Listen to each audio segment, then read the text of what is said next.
start off, just a quick update about the 4.2 series. So 4.2.12 is hopefully the final release within the 4.2 series. You know, this is going to be, we want to focus on the 4.3 series for iRODS.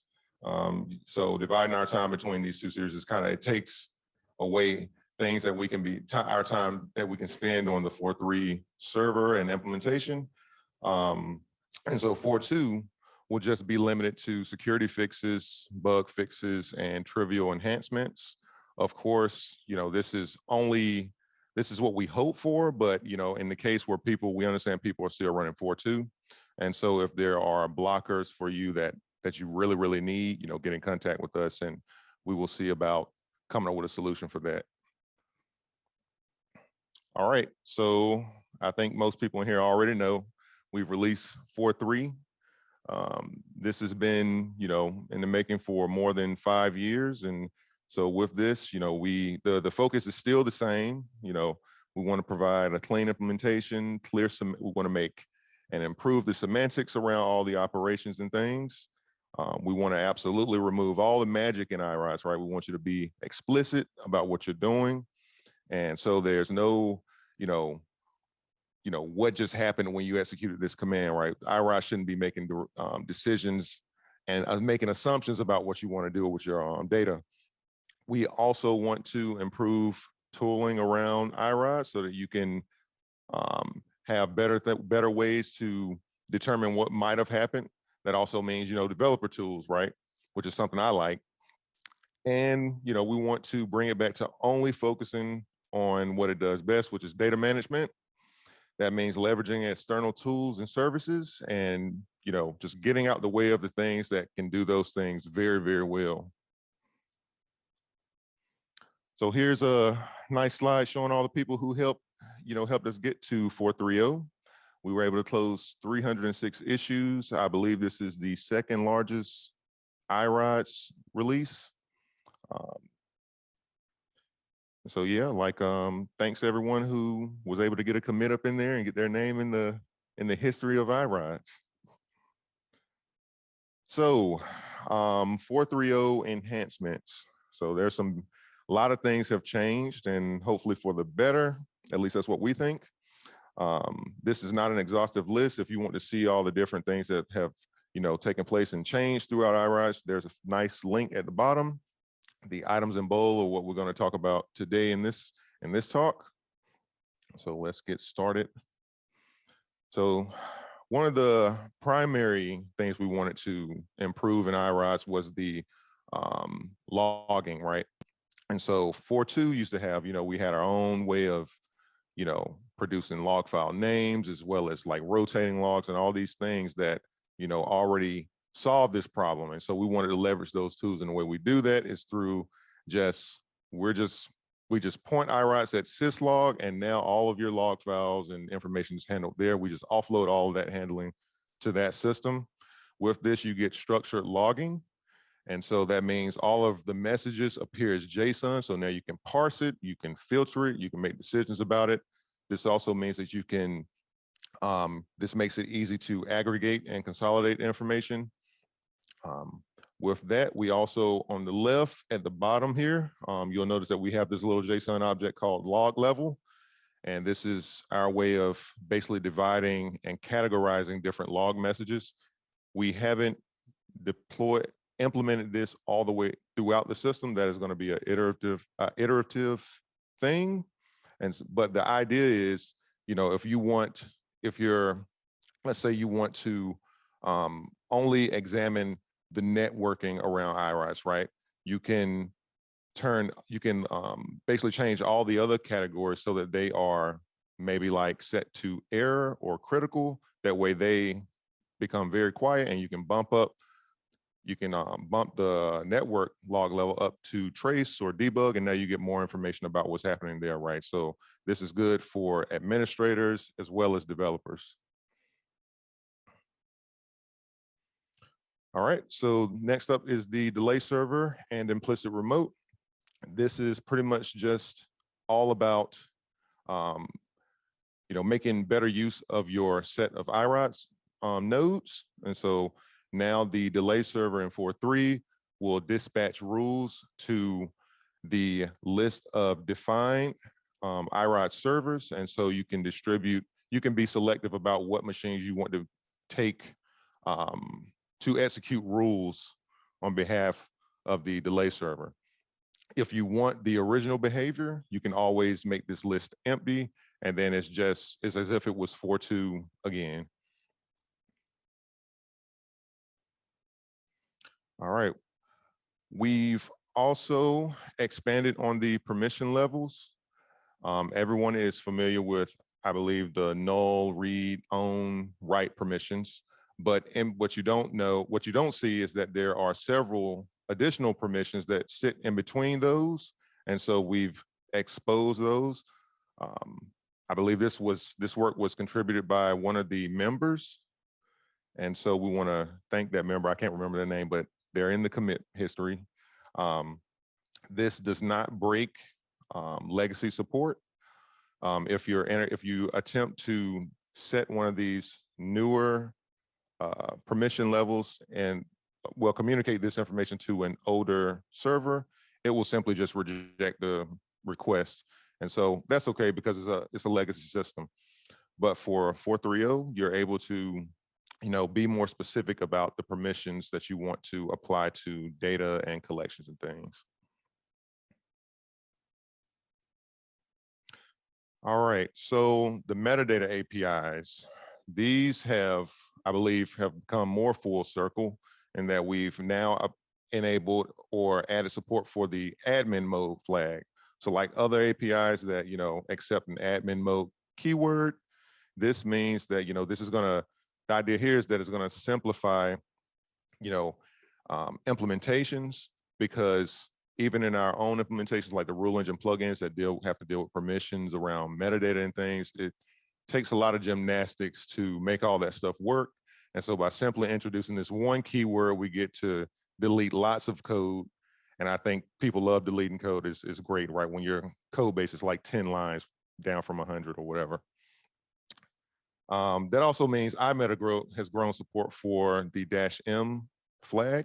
And so that also, administrators also will have this at their disposal to adjust metadata on any entity in iRODS. All right. Next up is that we've improved the durability around the server.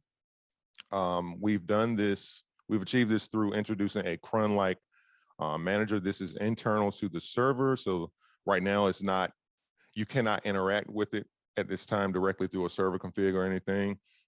But this is basically just a small class or a small library that allows us to run periodic tasks in the background of the main server. And so this means things like, delay server migration and other various things like, I guess, detecting whether the agent factory or the delay server is actually still available. And if they aren't available, we can react to that and spin them back up. So that way your system is, if there's a crash or anything, it can bring these things back up and you don't have to worry about it. At the bottom, here's just a little small code snippet of how we do this. It's very, it's pretty simple, at least to me. Hopefully it's simple to you guys too, and pretty clear on what it's doing. We have just a builder and we can we can assign different properties and adjust things. And then we just say, hey, cron manager, just take this thing and do your job, and it's done. One of the exciting things we've been working on, this is actually something that I think has been picked up over several years by different developers. I'm just the latest one. It started with Ben Keller, and then Jason, and now me. This is the jQuery reimplementation based on Flex Bison. And so this is an exciting thing to be working on. We pretty much have like a prototype implementation that can do things like support logical and, order by. Hopefully it will eventually support, we hope, sub selects and things. And we want to with this implementation, we want to remove or give more power to the administrators and developers so that they can control queries around metadata and things like that. And so that you don't have these, because right now you can't even do things like, you can't do OR and things in the current implementation. And so we want to fix that. We also want to bring it closer to the SQL syntax, because that's what most people are familiar with, right? And so you don't have to learn this weird syntax to do what you care about. It should just feel familiar, just like any other thing. This also means we get to improve the system and add additional features if requested. That also means we introduce fewer bugs, and we hopefully improve performance around queries. This is something that is not available currently in the 4.3.0 release. It's still in active development, but we hope to see it in 4.3.1 or 4.3.2. All right. So the next thing is we're going to talk about some libraries and clients. So first up is the Jargon library. This is the iRODS Java library. The current release is 4.3.2.5, and the big news here is that it now supports parallel transfer. This is all managed internally within Jargon, so it's very, very simple to take advantage of this. And this is good in that Jargon has its own implementation of achieving parallel transfer versus how the Python client and the C++ client are implemented. This is good because this gives us a chance to see different implementations and how what's the benefits of one implementation over another. And so now we can have insight into future decisions around parallel transfer and what things we might want to change in either implementations, right? There's a link there if you're interested in seeing the Jargon library and just kind of like what's happened since that time. Next up is the Metalynx client. Since UGM 2021, we've released. I believe we've had a couple releases, but the current version is 2.60, and we provided several enhancements there and bug fixes, enhancements. But the big one is that we've merged the property search and AVU search interfaces together and brought them closer to the what people are familiar with, which is the iQuest interface, right? And so this has all been reworked to run using the jQuery API. It used to have like special implementations around Postgres and MySQL and Oracle. And so we wanted to, change all that because it introduced things that were not natural to like iRODS users. And so by rewriting this, you get better and expected behavior. In the future, we plan on removing all of the administrative capabilities from Metalynx and making it only a non-administrator based tool. This will help us have a simpler implementation and will allow us to improve the client, as well as bring in new features that cater to that need. The features that we're removing, the administrative features that we're removing, will be moved into the zone management tool, which is what will be talked about next. And we also want to remove some dependencies around the Metalynx specific database. So with Metalynx, when you spin it up, you have this special database that sits alongside Metalynx, where it's doing all these nice things like caching, user information, and things like that. And that's not necessarily, we feel we can get away with removing that and bring the dependencies down, making it easier to deploy as well as maintain. And we also think that iRODS already provides there are several things that we can do to achieve the same goals with today's iRODS. If you're interested in that, please go look at the Metalynx project there. There's the link. Next up is the zone management tool. This is an administrative tool that the iRODS Consortium has been working on. It is built to manage a single zone, and it is currently at version 0.2. Some of the features that it includes are things, this is the administrative interface, so it includes things like managing users and groups and resources. It also provides support for health check files. It comes with default health check files, so you get a few up front, but it also provides the capability for you to implement your own custom check files. And these are just little snippets of JSON and JavaScript that allow you to specify certain things to look for. And when you enter the system with those files, it will report the state of your zone based on things that you care about. This is built upon the C++ REST API. And so that's a nice benefit. We're actually actively working on the C++ REST API as well. And of course, this is all lightweight. This is just a single React.js project. And so it's really easy to deploy. We encourage people to go check that out. There's a link below for people who haven't seen it and are interested in seeing this. We really want feedback and to see how users, what they think needs to be changed or what can be improved. Future plans for this is that we want to enable remote policy management. That means that, from your single interface, you're able to control and manipulate all of your policy in your zone, and you can be selective about what machines run what, and we want to make this all easy and user-friendly for the administrator without them needing to go and touch every single machine manually, right?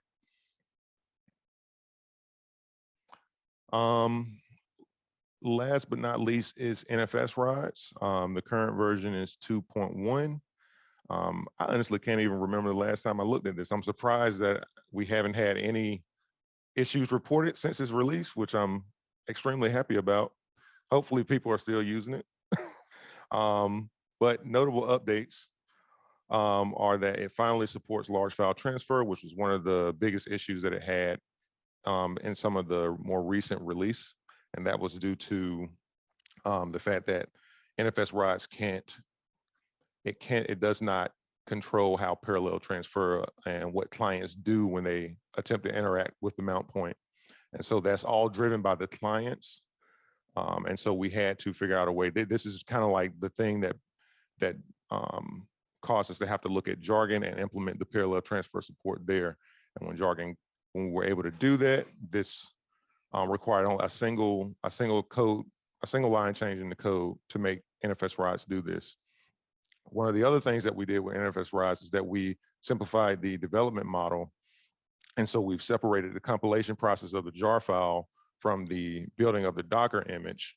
And so people who are interested in changing the logic within NFS Rides, they can do that quicker without having to deal with the actual Docker image itself. You don't have to rebuild it every time you make a change. Now you can just focus on iterating quicker and testing your changes much faster. And last but not least, it's always nice to, for people who are familiar with it, we've included a Docker Compose file for people who just want to play around with it and get it up and running pretty quickly. The link is below if you're interested in seeing what changed in this release. And yeah, give that a try. All right, so on the left, we have a list of core development team members of the iRODS team and their talks, which are not part of this talk, right? But we are going to have Alan and Daniel Moore come up and talk about some of the things that they've worked on. So let's welcome Alan.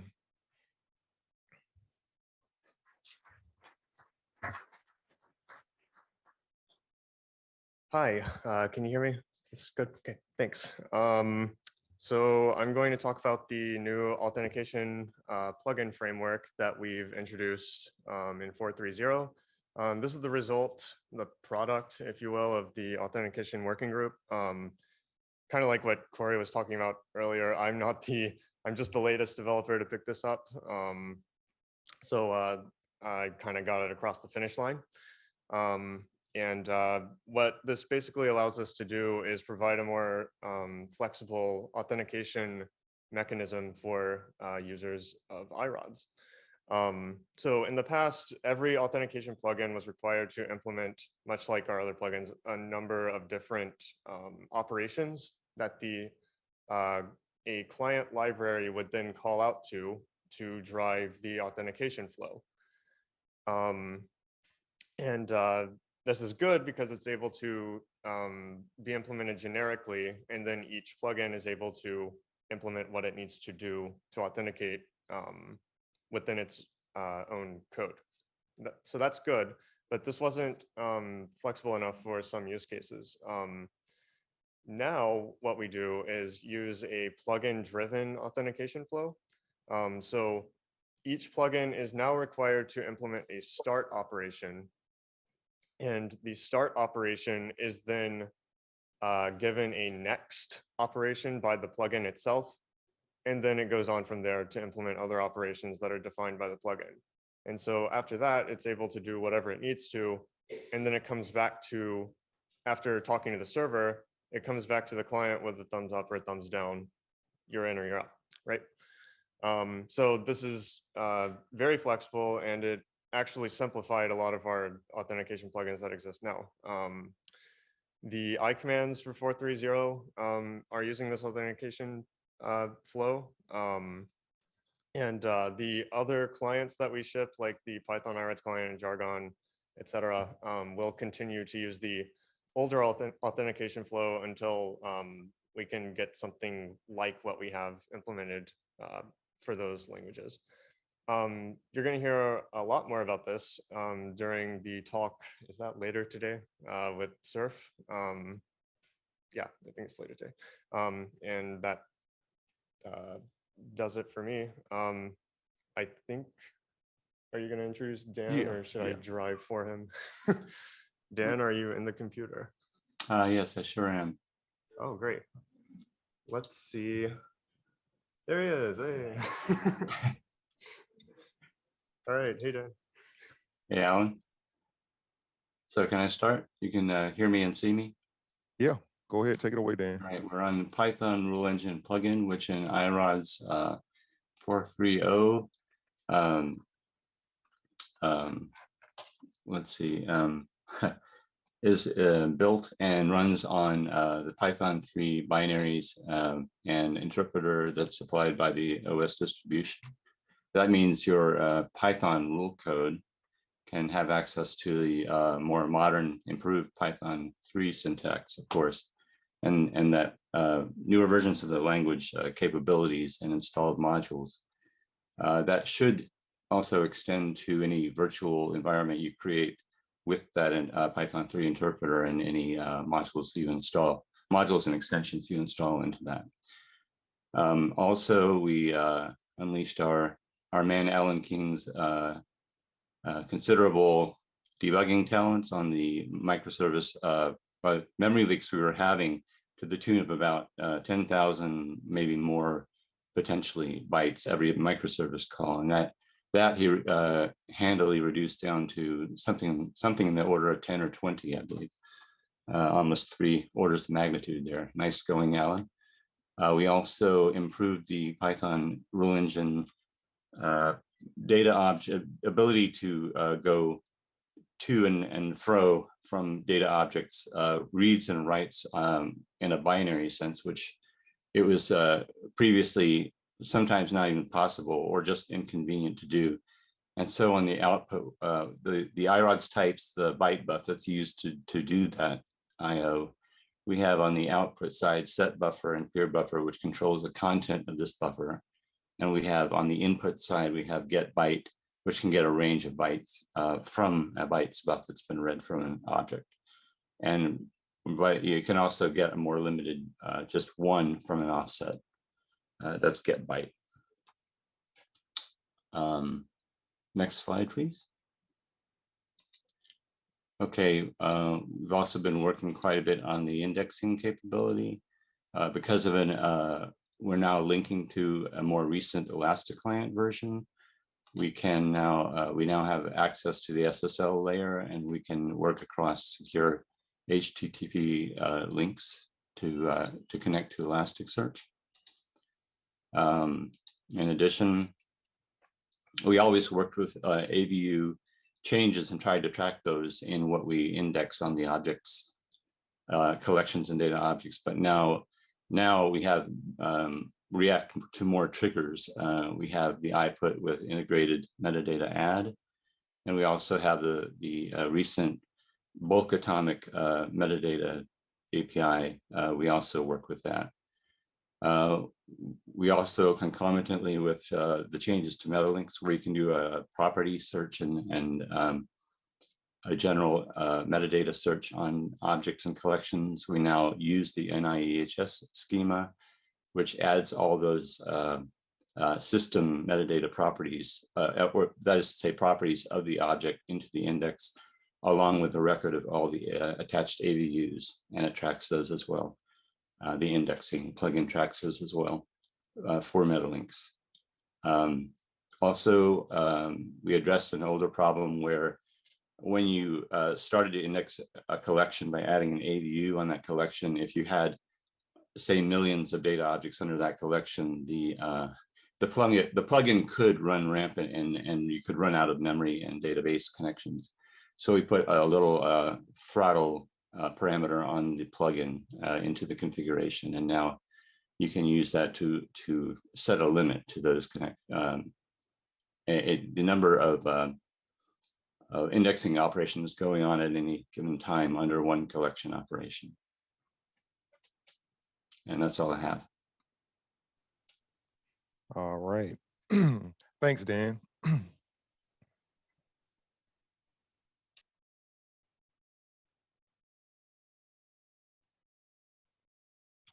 All right. So next we have this internship slide, which is basically, this is, I believe, the third year that we've done this. In the past, we've had interns come through and join the team over the summer, and they work on projects that become real projects. One such example is the NFS Rides project. This year, we've introduced we've had 5 new interns join the team, and they are working on various different things throughout the 4.3 series, things from bug fixes to enhancements. Here, I'm just going to briefly talk about a couple of them. The first one being the refactor to modernize the iRODS server. This is our attempt to basically kind of bring the code, use more C++ facilities that make the code easier and more to read and more approachable for new people who want to understand the system and contribute. The iRODS code base has been around for a very long time, and so leveraging C++ allows us to write things in a way that are more expressive without needing to know all the details about exactly how something is done. And that's going very well so far. Hopefully we'll see some snippets of those changes fall into the 4.3 server in the future. The next one here is live reload support for the server configuration and agent resource manager. There are scenarios in the server in which like the main iRODS server process, once it is launched and it is up and running, it never goes back and rereads the configuration file. And even though you can make changes to the server config, agents will see these, but the main iRODS server process will not. And so we want to make some adjustments there so that it can react to those changes, because there are things that we can do that supporting this type of change is something that will help with testing. It could speed it up because there are several areas where we have to bounce the server, and removing that case will give us back hopefully seconds, and hopefully that will grow over time and become minutes. And so we can go from taking 3 hours to maybe 2 hours, who knows? But that's something that we're actively investigating. I also mentioned the agent resource manager part of this, which is There are cases where we have to, when you add resources within the server, you have to spin up a new connection because your agent doesn't see the changes. And so we really want to investigate and find solutions to that problem, because it's really annoying to have to write weird code to deal with that kind of case. There's also the refactor. We want to refactor the audit plugin to fix some invalid JSON issues. This is actually something that we are, I believe we're very close to working out. Marcus Kitzinger is, hard at work right now trying to make that all work. And I believe he's very close.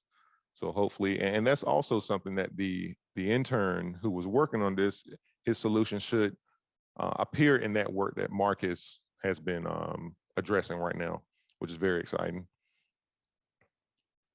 We also, of course, always are looking for ways to introduce new libraries that make the code simpler. This is similar to the server modernization effort, but slightly different in that this is across the entire code base, whereas the server modernization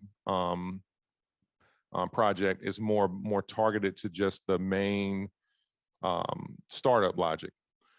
With the libraries, we really want to see more C++ appear, because dealing with C and linked lists and all these things is very hard on the eyes for one. And last but not least is the iRODS testing environment web application. This is an effort to bring an easy to use GUI that allows not only the core team, but the community members who write code for iRODS to run tests in an easy way without having to know how to run the command line tools and things like that. And Alan will be giving a talk tomorrow about the testing environment, which is actually one of my favorite projects, because we would talk about this a lot and then he just went and wrote it. So that's great. If you want to see more and read more about these internships, there's a link for this summer. Obviously, we want to continue to do this. And so hopefully as we work on 4.3, we will have new internship projects and opportunities appear next year.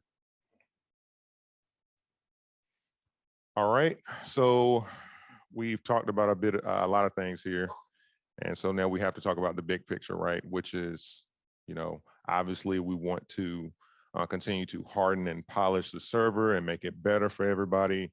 That, by doing this, this leads into improvements for the clients and the client libraries.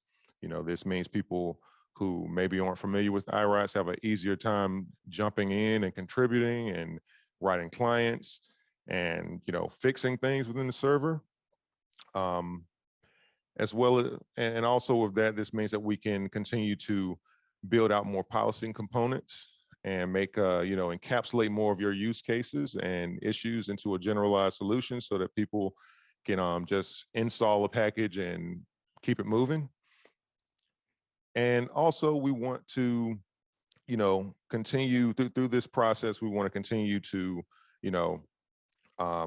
move away from people having to write code every time there's an issue. We want people to give people the ability to just download a thing and it just works. And all they have to do is worry about configuration and all the things surrounding iRODS, right?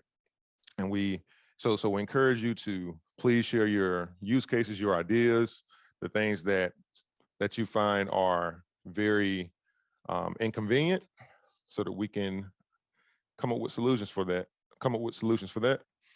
And you can do that through working groups, GitHub issues, pull requests, just get in contact with us, whatever works. Yeah, and I think that wraps up the technology update. Thanks. All right, are there any questions about any of that? All right. Cite iRODS. If you got a mic right here. So please. if you cite iRODS, should you cite the website, or do you guys have a paper that you want cited? That's a good question. It might be a good question for Terrell. That's an interesting question. So in the past, we've had a couple different books. We've had papers. We haven't been writing papers as often recently.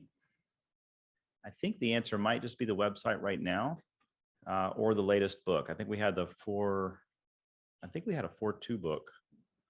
That's probably the best answer. Yeah, we should probably do that. That's an excellent suggestion. All right.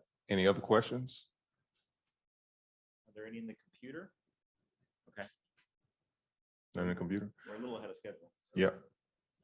Yeah, it is now 10:15. So yeah, I guess we can we're gonna see if we can get a sponsor to come up here and speak. I'm surprised there's no questions about any of that. Yeah, I guess so. I guess it just all works. So, what should we talk about? Yeah.